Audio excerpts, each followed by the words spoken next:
nnyumba Katonda asitulamu omuntu ategedde. Okutegeera kubeera kwoyo asituddwa okukkiriza kyategedde akikolerere oba naye okukisuula akirekaawo. Oyo asituddwa aba asituddwa ku lw'ennyumba yonna, ku lw'olujja lwonna.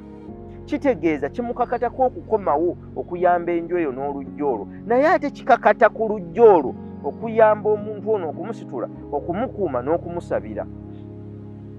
Wano ewaffe oli olusitulwa mu lujja n'afuuka wa kitalo, atandika kuyisaamu banne maaso, atandika kulowooza wa makulu nnyo okusinga abalala, atandika okwagala kusinzibwa.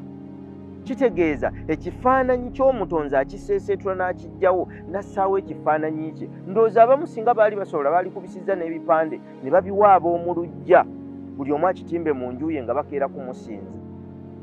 Kyokka ate ne ku ludda olulala oyo aba asituddwa mu lujja, bano abatasituddwa batandika okugamba Illuminati yakka mu nnyanja, yagula bino, yakola bino, ne batandika bo bennyini omulwana. Kakati abaddugavu balina entalo nga za bisiikirize bya bwongo bwabwe.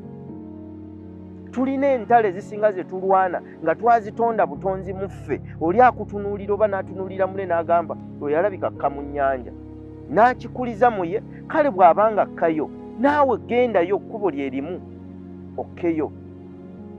Buli lwe tutategeera bannaffe abasituse bye bayiseemu ne bye bategedde, nfo ky'okubitegeera naffe tusobole okubikosa tusituke, tugenda kubalwana, tubakube, bakome. Bwe banaakoma olujja lugwa.